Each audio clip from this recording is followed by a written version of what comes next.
tajuk kita pada hari ini adalah laluan untuk digital marketer. Bolehkah Tuan terangkan apa yang dimaksudkan dengan istilah laluan itu? Baik, laluan bagi digital marketer ni kita maksudkan adalah apakah proses-proses yang kita perlu lalui untuk kita menjadi digital marketer yang baik.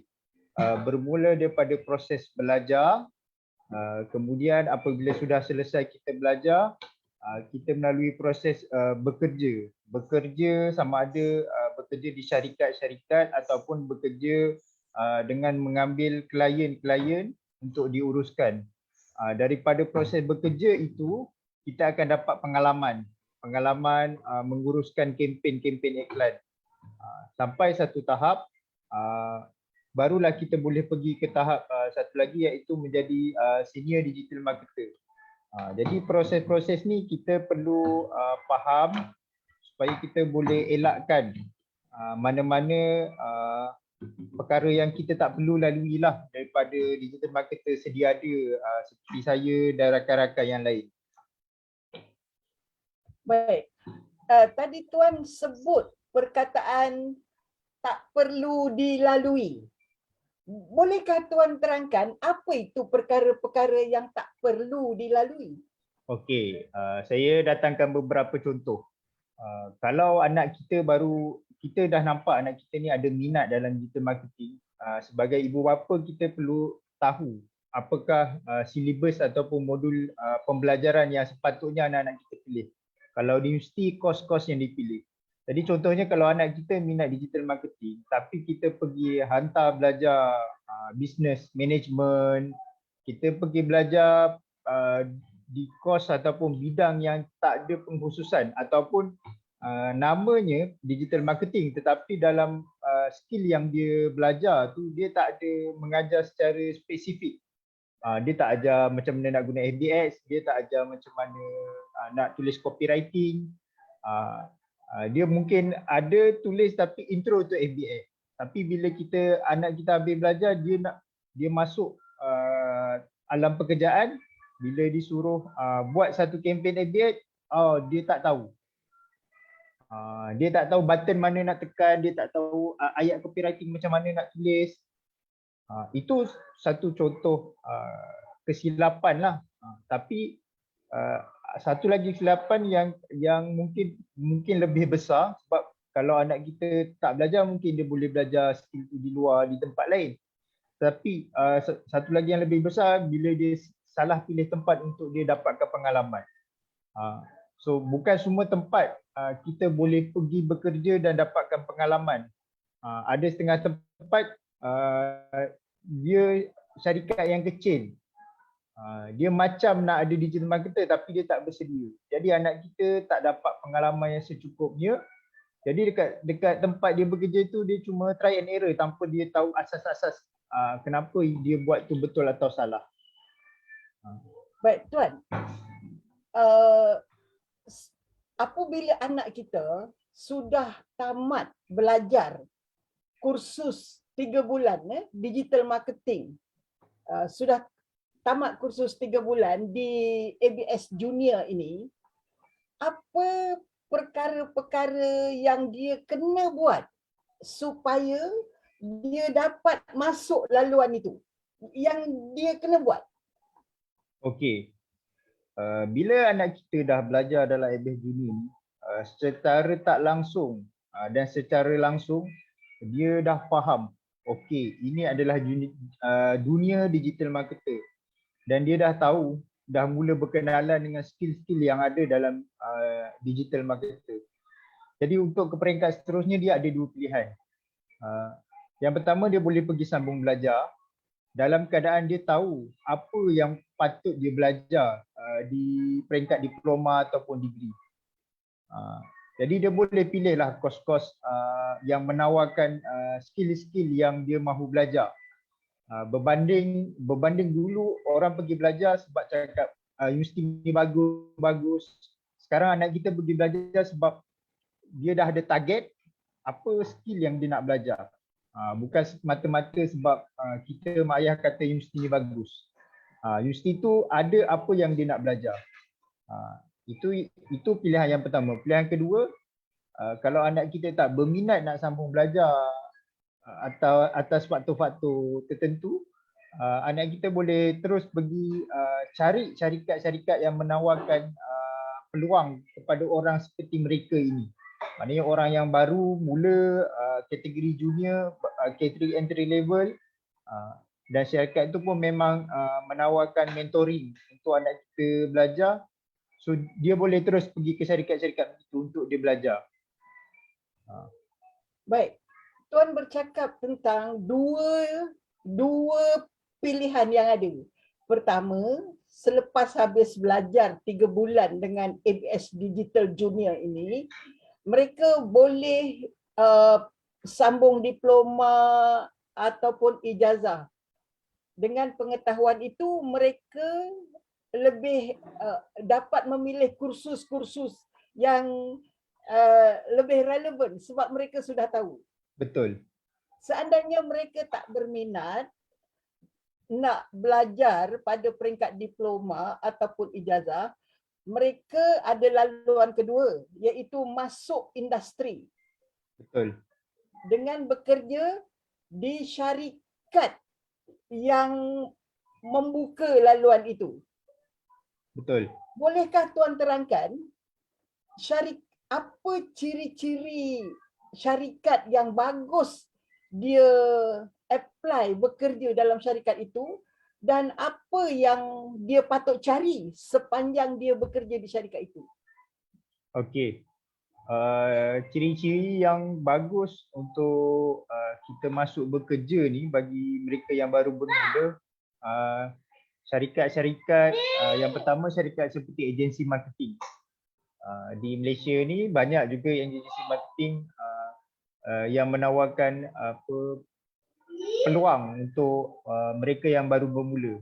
Kenapa dalam agensi marketing? Biasanya dalam agensi marketing ni dia ada department digital marketing.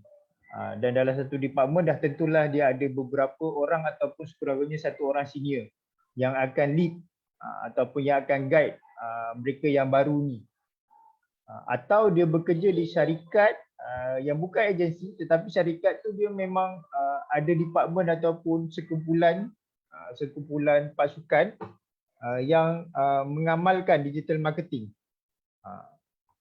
Cumanya antara beza masuk ke dalam satu syarikat yang bukan agensi ni, dalam syarikat ni dia cuma ada satu jenis ataupun produk yang hanya syarikat itu jual saja. Di dalam agensi mungkin kita terdedah dengan beberapa klien yang pelbagai. Baik, Tuan. Seandainya lulusan kursus ABS Digital Junior ini hendak masuk bekerja di agensi marketing. Lazimnya agensi digital marketing tu berada di Lembah Kelang. Tetapi seandainya pelajar kita berada di luar Lembah Kelang, bagaimana itu? Okey, untuk makluman, walaupun kebanyakan agensi, bukan tak ada di tempat lain, kebanyakan agensi berada di Lembah Kelang, sebenarnya anak-anak kita boleh bekerja secara remote. Dan kebanyakan agensi marketing ni mereka tak ada masalah untuk anak-anak kita bekerja secara remote. Remote ni maksudnya bekerja di rumah, kemudian mungkin hadir pada hari tertentu ke pejabat atau hadir ke meeting secara online. Sebab yang utama, macam saya katakan tadi, ialah dalam kerjaya digital marketing ni kerja siap. Dia nak kerja tu siap dengan baik. Dia bukan nak hari-hari jumpa nampak muka, tak. Kalau hari-hari jumpa tapi tak nampak muka, kerja tak siap pun tak boleh juga. dia ada flexibility begitu. Kalau agensi marketing tersebut tak menawarkan flexibility begitu, sebenarnya mungkin agensi marketing tu dia susah nak dapatkan talent. Sebab talent ni dia ada dalam satu Malaysia, tapi office kita semua satu tempat. Jadi kita tak ada pilihan. Flexibility begitu dia memang kena ada. Baik. Supaya pelajar kita boleh mencari agensi tu. Dia dapat cari agensi tu, apa tu caranya? Okey, untuk kami sendiri, untuk mereka yang belajar di ABS Junior, kami akan promote kita punya anak didik lah, dengan kita punya kawan-kawan bisnes, agensi-agensi yang berkawan dengan kita. Maknanya dengan cara bagi mudah faham, kita tanyalah mana-mana yang berminat, dan kita akan pass resume mereka untuk dipanggil interview lah sekiranya mereka berminat.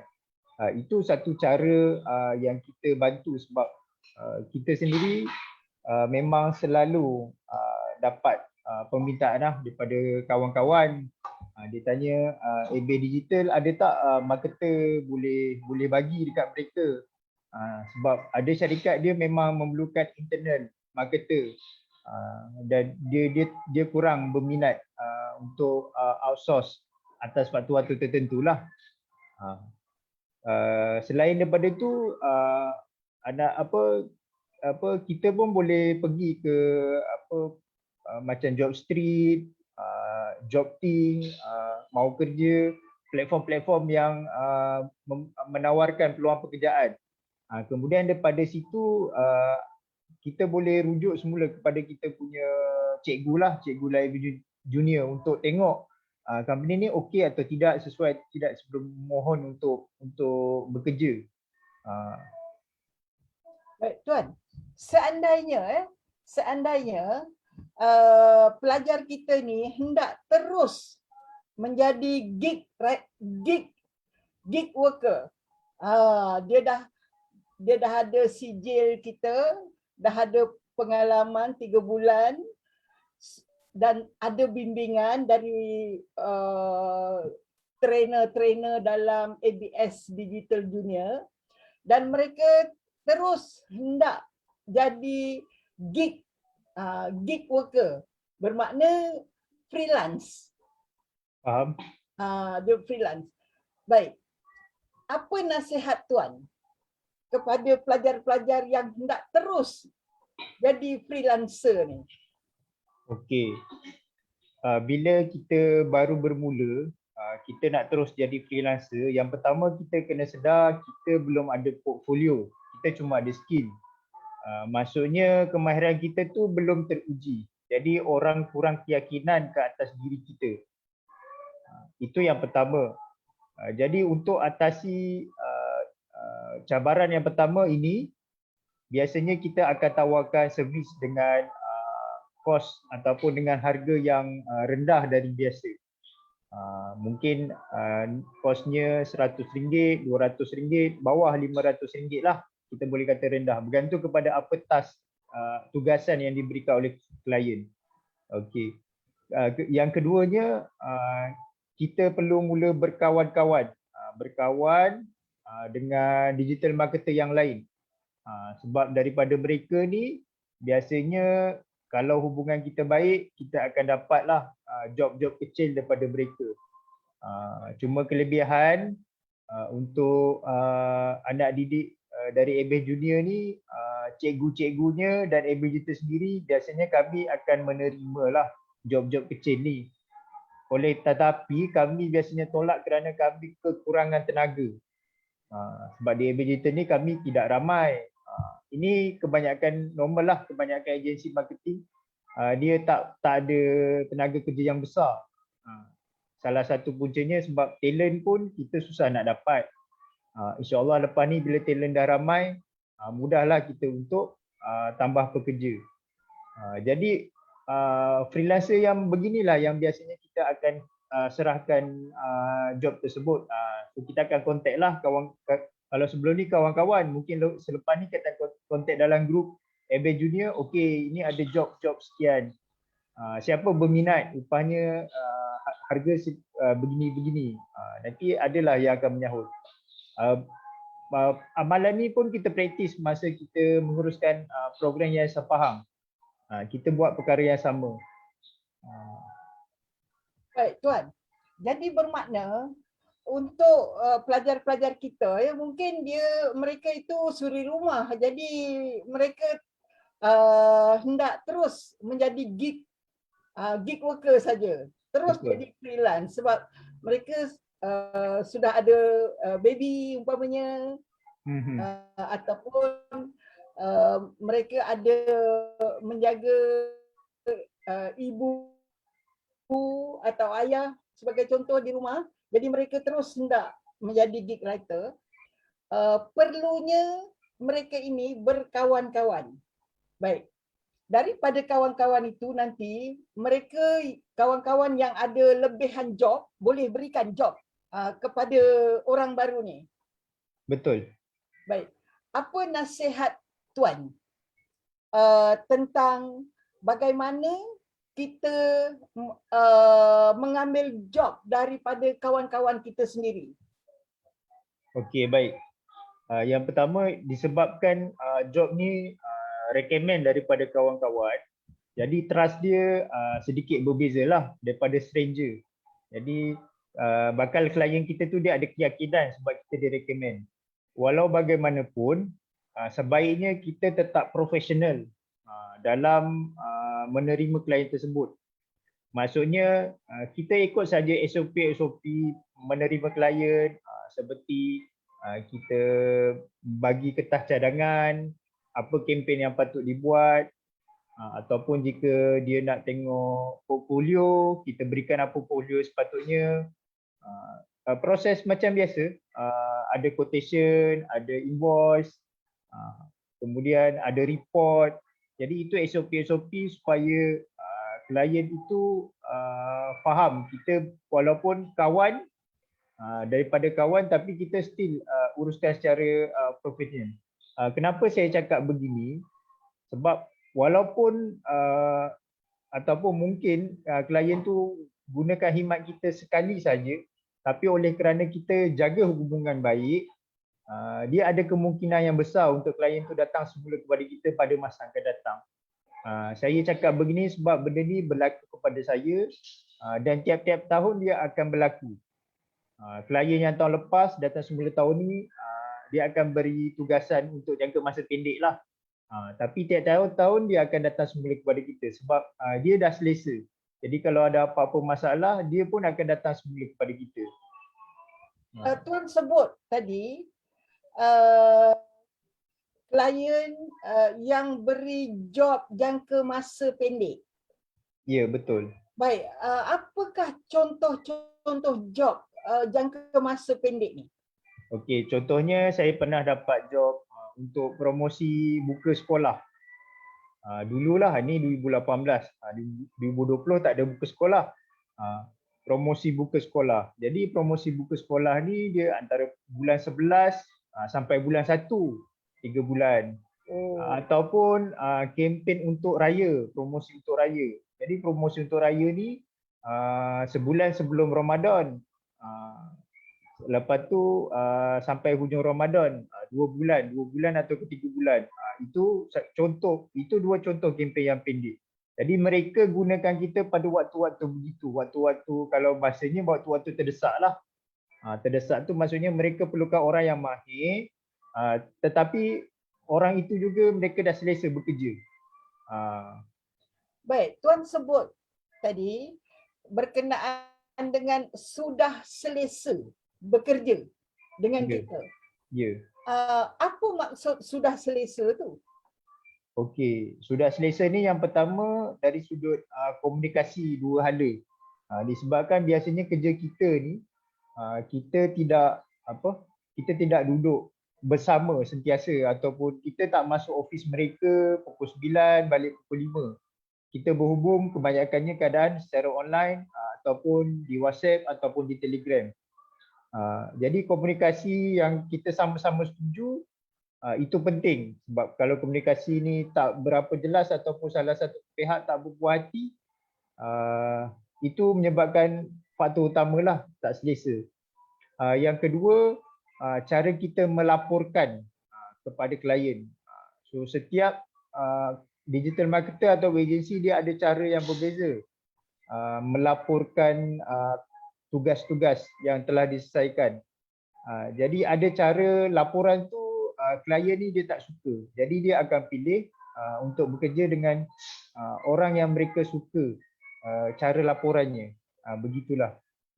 Oh, jadi bermakna tiap-tiap pelajar kita pun akan diberi nasihat lah, tip-tip bagaimana mereka menjaga hubungan bisnes dengan klien. Dia bukan sekadar nasihat. Kita ada modul dalam kelas kita, memang kita akan ajar apa yang sepatutnya mereka buat bila berurusan dengan klien. Wah, bagus betul tu, Tuan. Baik, lebih kurang cerita modul tu sedikit, Tuan. Okay. Dalam modul menjaga hubungan bisnes dengan klien tu, apa ilmu-ilmu dan skill-skill yang utama yang akan diajarkan kepada pelajar-pelajar kita? Okey. Saya bagi satu contoh pengkhususan, ini subjek yang saya sendiri ajarlah berkaitan dengan FBX.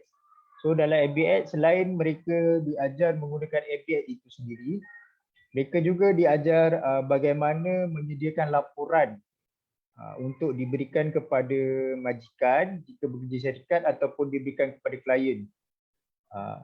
Dan laporan tu adalah dia punya standard dia punya formula dia, supaya mereka faham ini kalau diberikan tugas untuk dapatkan pelanggan, laporannya sepatutnya begini. Okey.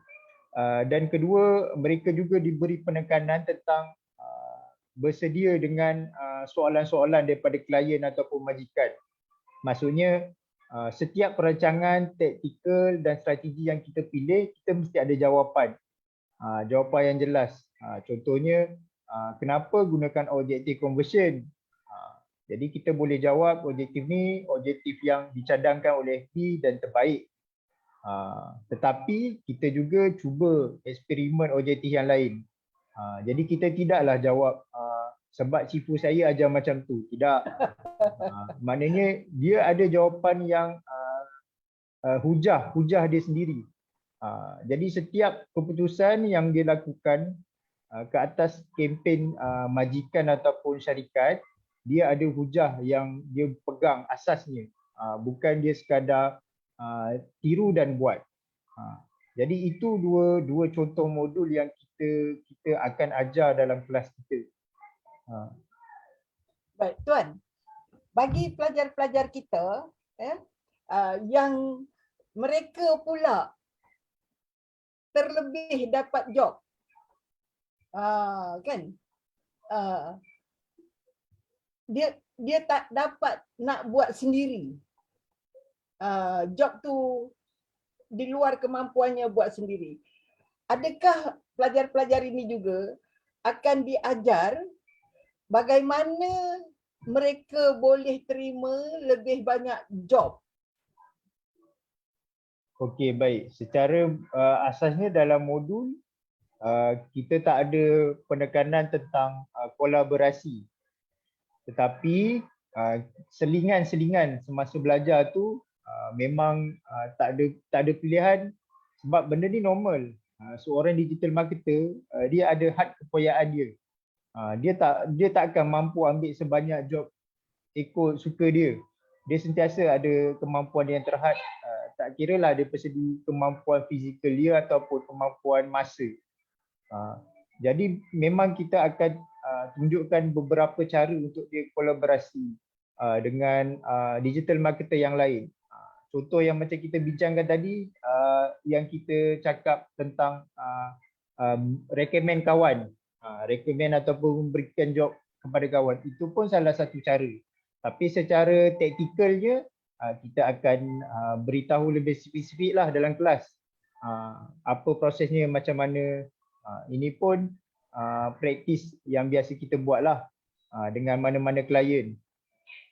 Oh, kalau begitu bermakna uh, pelajar-pelajar ABS Digital Junior ini memang akan diberi survival skill sebagai seorang digital marketer.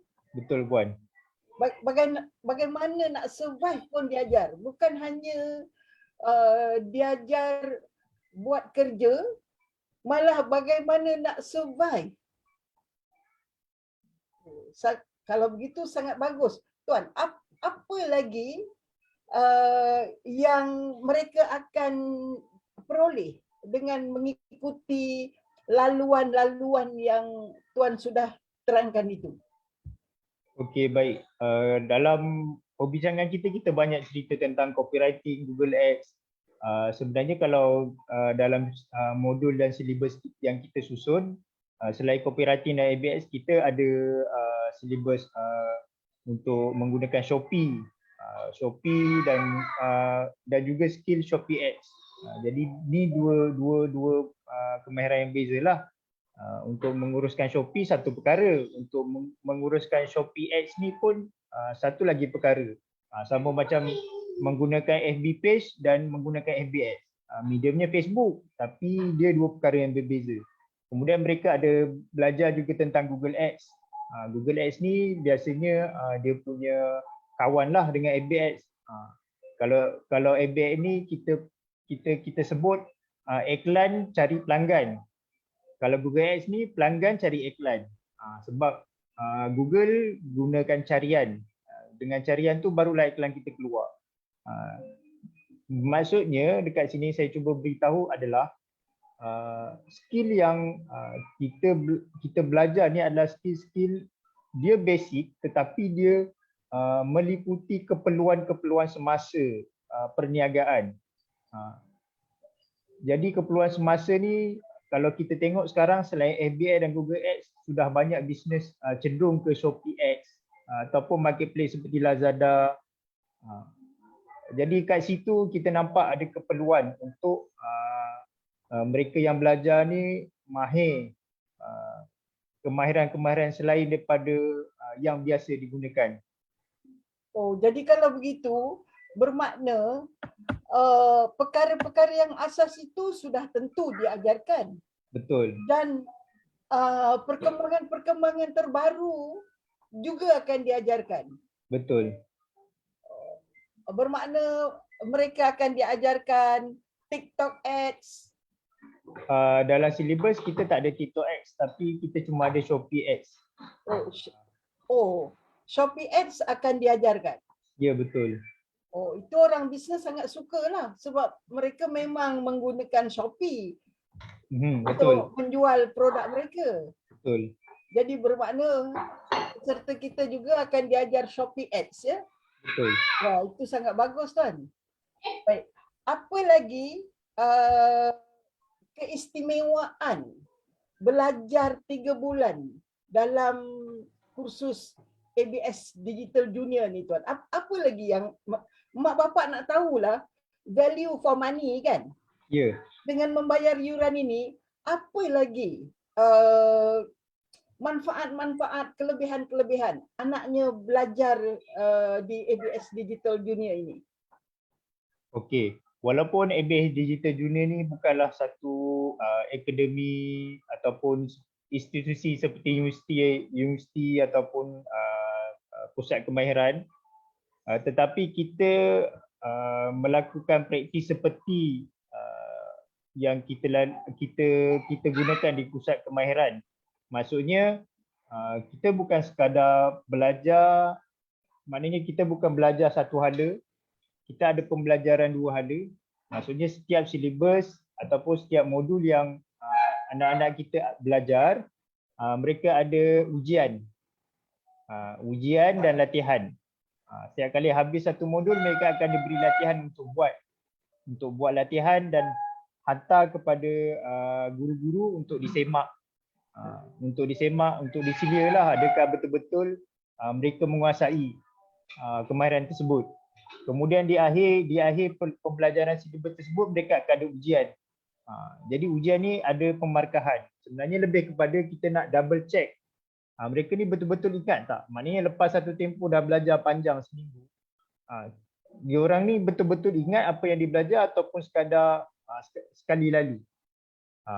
Maksudnya dekat sini kita memang betul-betul nak pastikan mereka ni boleh buat, bukan sekadar belajar, boleh buat dan praktis. Dan tiap kali mereka ada kesalahan atau kesilapan, kita sebagai pengajar kita kena tanya sebenarnya adakah dia ni betul-betul faham kesilapan yang dia buat ni kenapa, sepatutnya dibetulkan kenapa. So kita akan explain. Dan tak habis begitu, seperti kita pernah kongsikan sebelum ni, mereka ni ada akses kepada guru-guru mereka. Kita tak perlu masuk package-package yang lebih mahal, sebabnya ini hubungan guru dan anak murid. Mereka akan ada grup mereka bersama guru-guru, dan bila-bila walaupun selepas habis 3 bulan ni mereka boleh bertanya. Dan yang ni saya tak berani nak janji, tapi biasanya kalau macam saya sendiri, kalau ada apa-apa job memang saya akan bagi dalam grup. Cuma terpulang ke atas siapa yang nak ambil ataupun siapa yang nak terima. Itu satu bagi saya, dalam 3 bulan yang kita bayar untuk 3 bulan, tetapi yang kita dapat untuk anak-anak kita ni adalah masa depan. Ya. Dia bukan kelas yang biasa kita orang bisnes pun kita ada kelas-kelas yang kita pergi kan. 2-3 hari kita pergi kelas, lepas tu kelas dah habis. Kelas dah habis, lepas tu habis di situ. Tapi untuk anak-anak kita ni, kelas 3 bulan mereka, selepas mereka habis belajar, mereka masih ada lagi akses dengan guru-guru. Sebab perjalanan mereka ni masih panjang lagi. Lagi 3 tahun, 4 tahun. Jadi mereka mungkin memerlukan guru mereka ni untuk ambil maklumat baru ataupun jadi rujukan semasa ke semasa. Baik. Tuan, tadi Tuan ada sebut job jangka masa pendek. Sebagai contoh, job untuk musim hari raya, musim buka sekolah, musim cuti perayaan hujung tahun.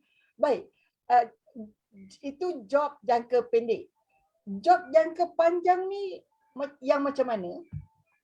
Okey, job jangka panjang ni biasanya kempen tu dia satu, kempen tu tak bermusim. Dalam berti kata lain memang kita bekerja dengan dia lah. Selagi mana dia dalam kontrak, ataupun kalau tiada kontrak pun selagi mana dia masih memerlukan khidmat kita. Itu jangka panjang. Satu lagi, klien request kat kita kempen untuk 1 tahun. Jadi setiap setiap quarters kan dia ada kempen-kempen tertentu yang sesuai untuk kita susun. Ini pun ada yang macam ni. So itu 2 contoh lah jangka panjang.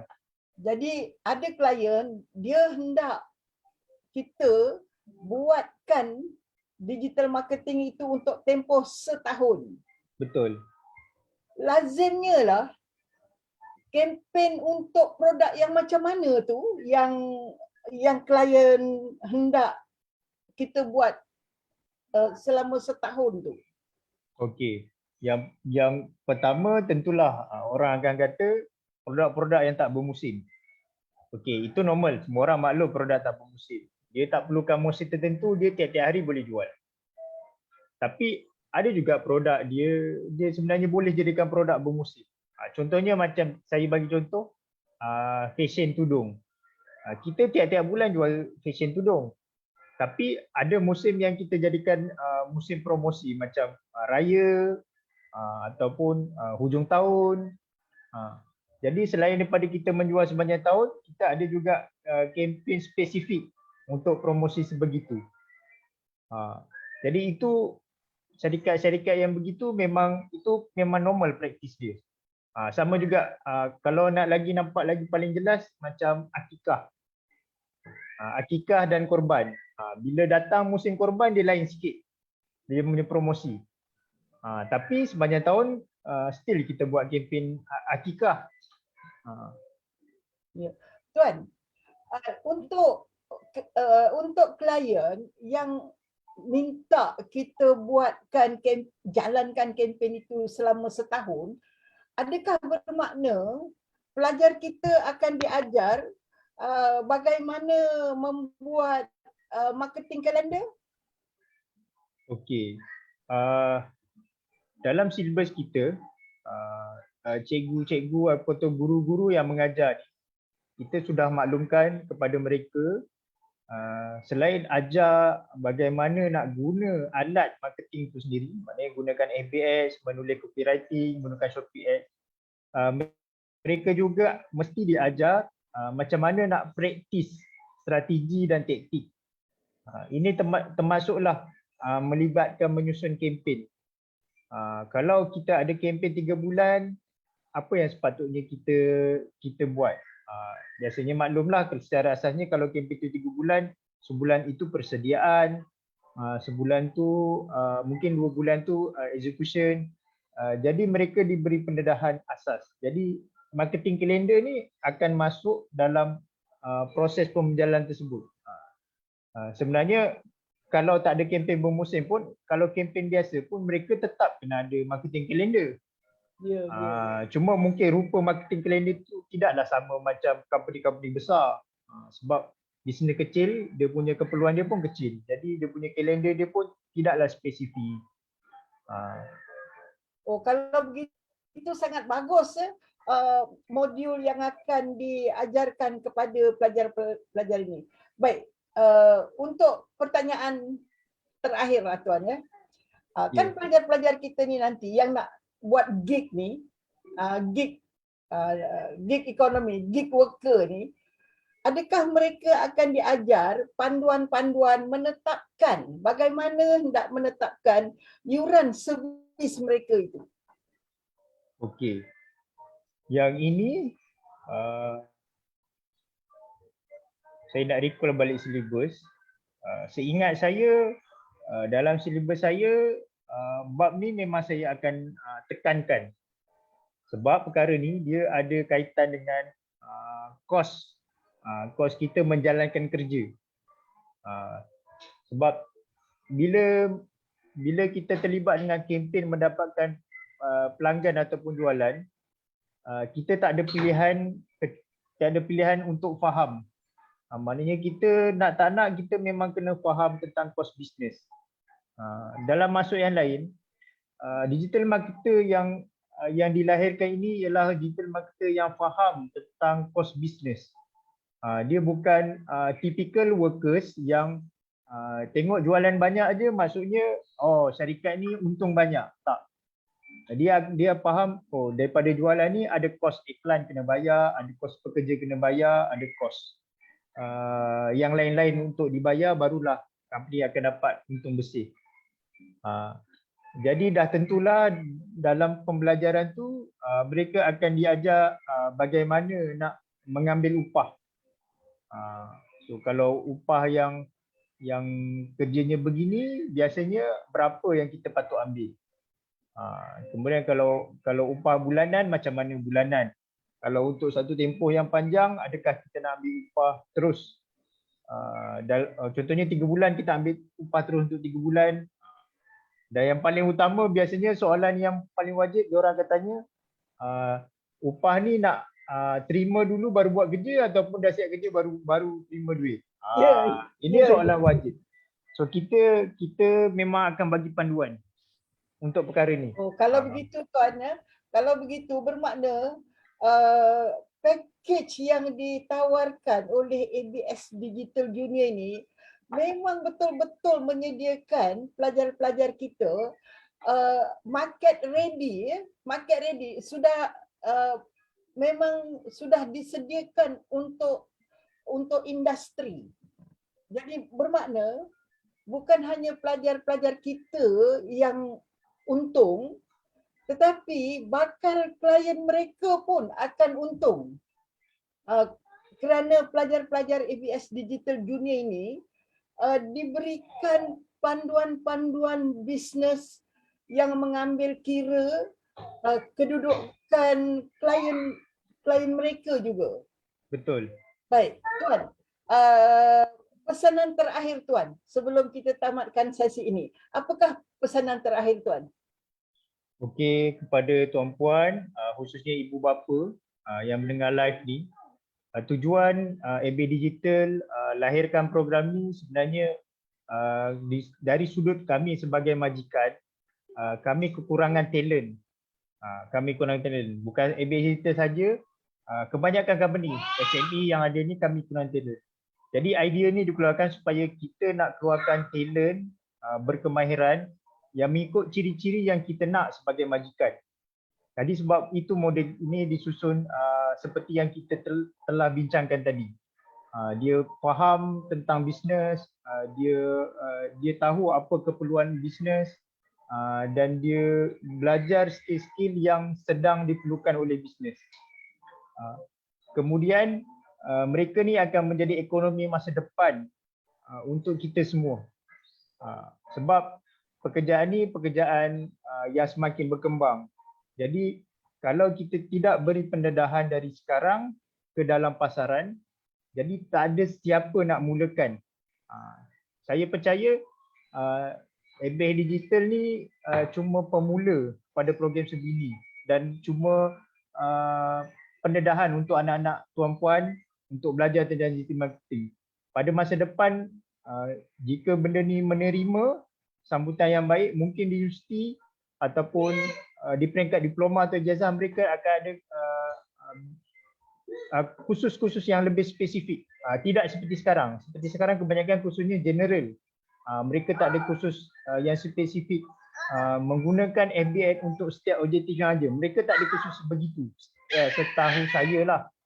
Kalau dah ada tahun ni, alhamdulillah.